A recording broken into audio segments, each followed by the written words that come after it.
reagir a animes e seus mangás, pilotos bizarros. Pelo vício nerd. Bora lá. Todo grande anime começa com uma ideia. Mas e se eu te disser que muitos dos seus animes favoritos começaram de uma forma E a ideia pode ser bizarra. bem diferentinha. Charutos o craque seria um detetive furry. Midoriya seria um vendedor com anemia. Mikasa seria homem e Eren seria uma garota. Como é que é, rapaz? Pode parecer piada, mas eu não tô brincando. Assim como eu já mostrei um vídeo sobre episódios pilotos de animações que avaliam o potencial de uma história como episódio de teste, com animes o processo é o mesmo. Só que no papel. E ao invés de ser um episódio piloto, eles nascem como um one shot. Uma história curta, com começo, meio e fim. Ou seja, uma história fechada, sem continuação. Feito apenas para testar o conceito e ver se alguma editora compra a ideia e se tem uma boa recepção por parte do público. Inclusive eu mesmo já cheguei a fazer um one shot. Quem quiser ler tá no comentário fixado. E no vídeo de hoje vamos analisar algum desses one shots dos animes que hoje em dia são uma febre. Dá uma pimbada no like se gostar e bora!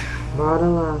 E a gente já começa com um dos mais curiosos. O piloto de My Hero Academia. Ele é bem diferentinho, pois aqui não tem o Izuku, não tem o All Might e muito menos Bluezo. No lugar de Deku, quem protagoniza nessa versão é um carinha chamado Jack, o Stripper Midori. E ele aqui, ao invés de ser um estudante do ensino médio, Onde é que eu tô? ele é um CLT. Sim. Um empregado que trabalha numa empresa à beira da falência. A chefe dele, Akahashi, uma empresária que herdou o negócio do pai. O problema é que ela é tão mula quanto a filha do Silvio Santos tentando comandar o SBT. Jack é o funcionário do mês porque é o único que ainda não desistiu do negócio. Ou melhor, ele é o único funcionário, ralando na rua para vender suportes para heróis. E de uma forma bem desesperada, diga-se de passagem. O sonho dele, virar um herói também. Mesmo sem poder nenhum, tendo um corpo magrelo e sendo anêmico. Pois é. Como aqui não existe All Might, quem é o doente da vez agora é o pobre Midoriya. Tanto que ele cospe e vomita sangue igual ao All Might. Eu só não sei se o sangue aqui é branco, né? Pois geralmente o sangue dos mangás é preto. Virou uma Matsu no Pausai. Outra mudança interessante é que os vilões desse one shot não são ladrões de banco ou vilões que querem mudar o mundo ou dominá-lo, como no mangá original. E sim apenas monstros. Mutantes, estilo Max Steel.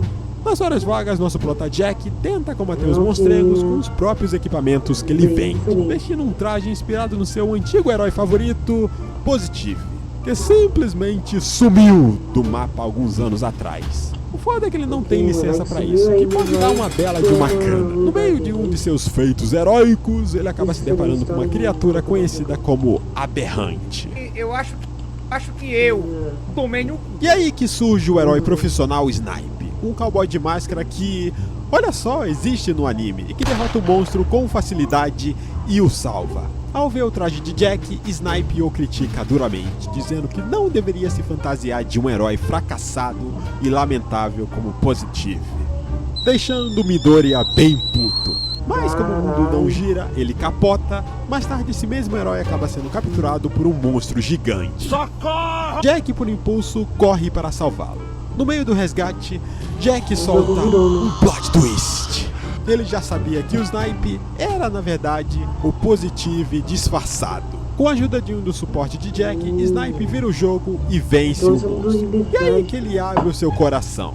Positive confessa que desde que tomou um golpe quase fatal no peito, ele travou ao ponto de não conseguir mais se aproximar dos monstros. Algo meio parecido com o ataque que o All Might levou. A diferença é que aqui foi mais um trauma psicológico, enquanto o All Might teve seu estômago indo de base e limitando muito de seus poderes. Por causa disso, Snipe passou a lutar de longe, se escondendo, com vergonha de seu herói que ele já foi um dia. Ele se culpa até hoje por isso. Mas aí ele viu Jack, todo ferrado, sem poder nenhum, um pobre coitado, todo magrelo, raquítico, parecendo um judeu magro que fugiu do campo da Polônia. Professor, já chega. Eu não terminei ainda, seu Madruga. Um João Ninguém enfrentando o bicho na raça, e isso reacendeu a chama que estava apagada dentro de si. No final, Positive reconhece o Jack como um herói de verdade, e de quebra o moleque ainda salva a empresa de sua chefe da falência. Bom, minha opinião sobre esse one shot. Por mais que ele passe uma mensagem bacana de que você não precisa ter poderes, força, Ele deve ter feito um músculos spin-off, né, velho? Ele tem que continuar nessa história e isso tem que começar normal. pra ser um herói, você pode ser um herói de várias outras formas, inclusive com palavras, Apesar de ter vários atitudes spin-offs, ou né? Não bugigangas vai ter esse como lado o Batman. de- Mas, sinceramente, da hora pra caramba. isso aqui não ia vingar Tem uns como outros série também. nem ferrando. Spin-off. Primeiro, o cara é um CLT, um assalariado. E o público-alvo disso é pré-adolescentes que mal sabem o que é uma carteira assinada. E segundo, aparentemente a ideia era o protagonista ser fraco o mangá inteiro, o que ficaria difícil manter o ritmo por muitos volumes. O próprio autor meio que percebeu isso e reaproveitou o que dava no mangá oficial. O Midori ainda começa sem poderes, mas ele prova o seu valor. E depois disso, aí sim que ele herda os poderes do All Might. Ou seja, a mensagem continua, mas agora tem porrada, socos, explosões. Então foi melhor assim. Antes de Light Yagami virar um gênio frio e calculista que escreve os nomes do caderno com trilha sonora épica de fundo, existiu outro Light, mais bonzinho. E é isso que veremos no piloto de Death Note. O protagonista da vez é Taro Kagami, um garoto de 13 anos que encontra um caderno chamado Death Note em sua escola. Como ele era uma criança que provavelmente dormia nas aulas de inglês, ele acha que é só um caderno comum. E só descobre que ele é uma arma de assassinato em massa, meio que sem querer querendo, usando como diário e anotando os perrengues que ele passou na escola. Nisso, os moleques que bulinavam com ele vão de arrasta do coração. Assustado, ele começa a suspeitar do caderno. Então ele vai lá, testa de novo com outros valentões que mexeram com ele e... ele confirma suas suspeitas. Nisso, o Ryuki aparece. Como sempre, matando qualquer um do coração, ele explica as regras do Death Note, que são praticamente as mesmas do mangá que conhecemos. Taro tenta devolver o Death Note para Ryuki, porém ele recusa, pois já havia conseguido um novo caderno. Enquanto isso, dois detetives aparecem na casa de Taro para conversar sobre as mortes misteriosas. Nessa hora, o cu do garoto não passava nem o Wi-Fi. Fudeu, menor. Na mesma noite, Taro teve pesadelo com as mortes dos garotos. Ryuki, para consolá-lo, dá pra Taro uma borracha chamada Death Eraser. Sim, exatamente isso. Uma borracha que ressuscitava qualquer pessoa cujo nome foi escrito no caderno, contanto que o corpo não tenha sido cremado. Nessa hora eu acho que o autor viajou um pouco na maionese. Mas como diria Matsunaga, vamos por partes. Depois eu elaboro melhor. No dia seguinte, os valentões estão vivos de novo. Isso mesmo. Os moleques morreram, voltaram do nada. E no dia seguinte já estavam na escola Tá como tudo normal, se né? nada tivesse acontecido. Nada que você conseguir. Nenhum trauma, nenhuma terapia. Só mais uma terça-feira normal no Japão.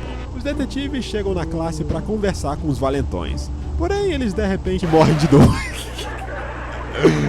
Olha, tá começando a ficar engraçado. E de quebra, os detetives também vão de vala. Resultado, pânico geral na escola. Eu ficaria feliz. Aulas suspensas, eba! Taro então volta pra casa tentando entender o que diabos aconteceu. E vê na TV que vários criminosos ao redor do mundo também morreram de forma fulminante. Taro e Ryuki deduzem que outra pessoa tem um Death Note. O próprio Ryuki vê que seu segundo caderno sumiu. Puta que pariu, Ryuki. Taro então descobre que outro colega de sua classe pegou o Death Note. Conseguindo ressuscitar as pessoas que morreram, Taro e seu colega Miura tentam explicar a história para os detetives. Mas é óbvio que ninguém acredita. Para provar, Taro pede pro Miura escrever seu nome no caderno e depois apagar com a borracha. Olha, a chance de isso ter dado merda era grande. Já pensou se ele escreve o nome com caneta Bic, aquelas permanentes? Mas enfim, tudo dá certo. Os detetives ficam chocados, dizem pra não contarem isso pra ninguém, e o caderno acaba sendo no final queimado. Depois de saírem de lá, Ryuki pergunta pra Taro como é o mundo dos mortos. E pela cara do Taro, não parecia ser um lugar muito agradável. Será que ele foi pro limbo? O piloto termina com um salto de 7 anos no futuro. com Ryuki e Taro conversando sobre a repercussão do caderno no mundo. Nada de muito importante, mas é interessante notar que as memórias do Taro não foram apagadas mesmo após ele se livrar do caderno, ao contrário do que acontece no mangá original. E o que Ryuki tá fazendo ali? Com Taro? Você nem tem mais o caderno, depois de 7 anos? Viraram best friends? E bom, esse lance de ressuscitar pessoas tira um pouco a seriedade da história. E graças a Deus essa ideia só ficou no piloto. Mas eu até passo um paninho porque a história claramente foi pensada para ser fechada. Algo mais direto, sem muito espaço para desenvolvimento nem camadas mais profundas. No fim das contas, eu acho que a ideia era só apresentar um conceito de caderno da morte de forma clara, sem entrar nas questões morais e filosóficas que o mangá exploraria depois. E terminar com um final feliz, né? Porque era só um começo. De qualquer forma, eu gostei. Funcionou bem como um piloto e a serialização foi mais do que merecida. De todos os pilotos que eu falei até agora, o de Bleach é sem dúvidas o menos diferente da versão final. Ainda assim, ele tem umas coisinhas bem curiosas. A primeira delas já tá logo na capa. Ichigo de cabelo preto. Oh, meu Deus! A história já começa nos mostrando Ichigo em seu trampo de Shinigami, ou ceifador de almas, como preferir. Mas ao invés dele fazer aquele ritual conhecido como Konso, aquele toque de espada que manda a alma pro além, né? Aqui ele entrega 2 passagens pra alma viajarem pra Soul Society? Sim. No piloto, até pra pessoa morrer, ela precisa de visto. Curiosamente, essa ideia foi reutilizada lá no capítulo 546 do mangá, quando os humanos visitam a Soul Society. Nos é contado então que ele sempre teve a capacidade de enxergar e interagir com espíritos, assim como no anime. E como ele virou Shinigami, você me pergunta? Simples! Numa tarde qualquer ele presenciou um duelo entre Rukia, Shinigami da 3ª divisão, e um Hollow, que estava na ânsia de lanchar umas almas. Ela quase finaliza o bicho quando o Ichigo, do nada, mete a força no meio e dá uma lapada nela, que a faz voar longe. Um pouco parecido com a bicuda que ele dá quando ela entra no quarto dele no anime, atrapalhando ela e quase ele indo de base por causa disso. Mas Rukia salva ele.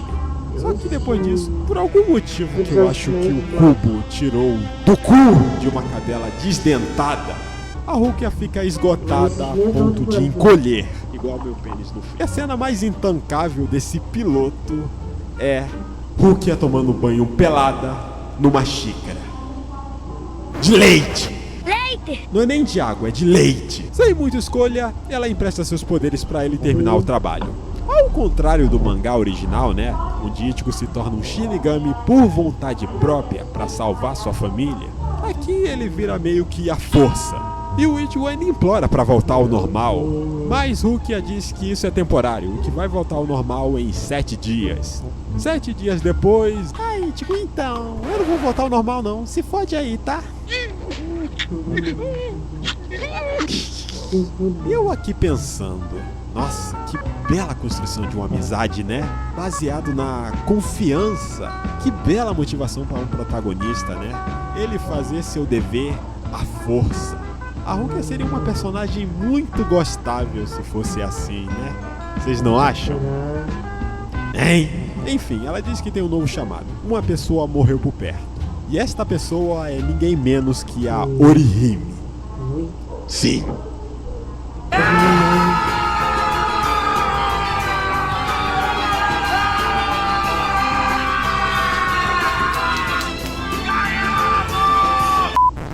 Até que ela é jumenta. Ela morre caindo nas escadas de um parque. O espírito do pai dela aparece e diz que vai levá-la à Soul Society. É uma cena bem bonitinha. Só que aí vem o grande plot twist. Que na verdade era bem óbvio. O pai dela era um Hollow disfarçado. Um Hollow que matou a própria filha, acusando-a de tê-lo esquecido. Pois ela parou de rezar por ele e só falava de Ichigo isso, Ichigo aquilo. Aqui já rolava um certo chip. Isso te lembra alguma coisa? Pois é, no mangá original acontece algo parecido, só que com o irmão dela, não com o pai, usando o mesmo pretexto pra matá-la. Só que no mangá original ela não chega a morrer de fato, né? O que deixa a cena aqui bem mais sombria. Ichigo então dá conta do Hollow, libera a Orihime para seguir em paz, e o piloto termina com Rukia voltando ao tamanho normal e partindo com a alma da garota. Olha, eu não achei ruim não, tá? Tem umas coisas meio toscas aqui e ali, tipo a Rukia encolhendo do nada. Parece que o Kubo tava sem ideia de como passar os poderes dela pro Ichigo, e aí ele pegou a primeira ideia idiota que veio na cabeça dele. Felizmente, algum editor iluminado da Shonen Jump deve ter virado pra ele e falado: irmão, esquece essa merda aí, pelo amor de Deus. Mas no geral, eu achei um piloto decente. Dá pra ver que o Kubo já tinha algumas ideias boas, bem formadas, só precisava de uma lapidada, né? E vocês, o que acharam? A Orihime... teria sido melhor a Orihime ter morrido? É uma coisa a se pensar. Antes de falar do piloto de Attack on Titan, eu recomendo que você use proteção nos olhos, porque além desse piloto conter cenas fortes de anatomia duvidosa, parece que o Isayama desenhou tudo durante um terremoto. A história começa no meio de um deserto, onde um grupo chamado Vanguarda, uma versão beta da tropa de exploração, tenta enfrentar um titã. Spoiler, não dá certo. Quase todos viram patê humano. Logo em seguida, a história revela uma origem alternativa dos titãs. Esquecemir, parasita místico, poderes hereditários, ciclos de ódio. Aqui a parada é mais insana. Os titãs foram criados pelos próprios humanos. Isso mesmo! 100 anos antes, um grupo formado por cientistas malucos, políticos psicopatas e religiosos surtados teve a brilhante ideia de resolver os problemas da humanidade de uma maneira simples, espalhando animais pelados gigantes pelo mundo. Resultado, quase toda a humanidade foi pro beleléu, e os sobreviventes se esconderam em cidades cercadas por árvores gigantes, não muralhas. Pera, Isayama, você tá de sacanagem, né? Isso aqui eram pra ser casas. Parece caixinha de fósforo. Lá conhecemos Murakumo, um soldado carrancudo que é literalmente a Mikasa, só que com bolas. Ele também parece ser uma mistura do Levi e um pouco do próprio Eren. Ele volta pro quartel e dá de cara com Tsubaki, que é o Eren versão mulher? Mano, que multiverso maluco é esse? Tá, eu realmente fiquei na dúvida se era de fato uma menina, já que o Isayama não sabia fazer a anatomia de uma. Segundo essa wiki... E se você for parar pra pensar, o Isayama deve ter utilizado essa versão feminina do Eren pra fazer a Gabi mais pra frente, já que eles são muito parecidos. Assim como o Eren do anime, ela é cheio de determinação, quer se vingar dos titãs que mataram seu pai e praticamente implora pra ser treinada por ele. No começo, Murakumo diz não, mas muda de ideia e propõe um desafio: 100 golpes de espadas por dia. Boa sorte. Logo após isso, Murakumo do nada é cercado por um monte de soldados armados que o acusam de ser um titã infiltrado. Ele reage e corta um dos soldados no meio, com uma espada que sai fogo. Mas aí vem um grande plot twist. O soldado cortado era na verdade um titã disfarçado de seu pai, morto há 10 anos atrás. O caos se espalha pela cidade quando mais soldados se revelam titãs e começam a devorar uns aos outros, fazendo eles ficarem maiores. No meio dessa bagunça toda, o Eren menina tenta peitar os titãs com facas de cozinha. E ela quase vira lanche por isso, mas é salva por Murakumo. Quando tudo parecia perdido, com Murakumo quase sendo devorado, ele se transforma em um titã. E não é qualquer titã, é praticamente o titã do Eren. Ah, Isayama, seu sacana, né? Ele parte pra porrada com vários titãs ao mesmo tempo, até sobrar só um pra finalizar. Porém, Murakumo acaba tendo seu ponto fraco exposto, que, diferente do anime, não fica na nuca, mas sim no ombro. Uma espécie de núcleo. Ambos acertam os pontos fracos um do outro e acabam morrendo. No final do piloto, Tsubaki sobrevive. Visita o túmulo de seu mestre e decide continuar seu treinamento de 100 golpes por dia. Porque se tem uma coisa que o Isayama gosta de fazer, é deixar órfão traumatizado, motivado pra lutar. E olha, se eu não conhecesse a obra original, eu diria que muita coisa envolvendo titãs ficou meio what the fuck. Mal explicado, meio confuso, e com uma trama contada às pressas a ponto da gente meio que cagar pros personagens. Mas Dá pra ver que o Isayama tinha umas ideias bem ricas, só faltava tempo e uma serialização pra desenvolver tudo direitinho. E o mais interessante é ver a evolução dele como artista, o que prova que até mesmo alguém que sofre de Parkinson pode melhorar absurdamente seu traço com o tempo. Você achou mesmo que eu ia deixar o antigo mascote do canal de fora da lista? Charuto! E olha, ele de longe é o piloto mais bizarro dessa lista. O piloto começa mostrando Naruto fazendo suas necessidades fisiológicas, mijando em um colega preso num buraco. Pois é. Aqui ele tem uma personalidade bem mais rebelde e FDP do que conhecemos no mangá original, sendo um cão em pessoa, ou melhor, uma raposa. Isso porque nessa versão ele não é o hospedeiro da raposa de 9 caudas, e sim o filho dela. Ou seja, isso mesmo que você tá pensando, uma humana tendo um caso com uma raposa. A história nos conta que essa tal raposa devastou a aldeia. 9 guerreiros tentaram dar conta da fera, mas só um sobreviveu. Esse sortudo virou o líder da vila, uma espécie de terceiro Hokage. E foi ele quem encontrou o filhote da raposa e resolveu criá-lo. Esse filhote é o Naruto. No meio do papo com o Hokage, Naruto vira do nada um morcego. Simplesmente do nada. Temendo que ele crescesse e se tornasse maligno igual ao pai, o chefe da vila o envia para a cidade grande com a grande missão de fazer seu primeiro amigo. Sim, o plot desse piloto é literalmente o meme Os Amigos que Fazemos no Caminho. E aqui já rola uma grande diferença em relação à obra que conhecemos, a ambientação. Enquanto a obra original se passa em um universo pseudo-feudal, o piloto rola num mundo bem mais moderno, parecido com o da gente, com cidades grandes, prédios, carros e até polícia armada. Algo que foi adotado mais pra frente naquela coisa chamada Boruto. Antes de partir pra missão, Naruto foi atrás de sua refeição predileta. Enquanto saboreava uma deliciosa tigela de lamen, ele acaba conhecendo Kuroda, um artista renomado, e também um pinguço de primeira. Para conseguir uma segunda tigela de graça, ele topa levar o cara até o ateliê dele, onde conhece também seu assistente Takashi.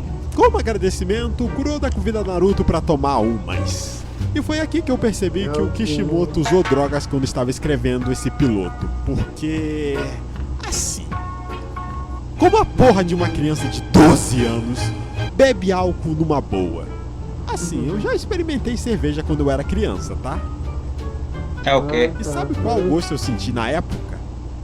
Urina gelada. Mas enfim, depois de muita cachaça em conversa, Naruto acaba dormindo na casa do artista, sendo furiosamente acordado pela polícia na manhã seguinte. O motivo? Uma pintura valiosa deles havia sido roubada, com o assistente de Kuroda indo de base. É, pesado.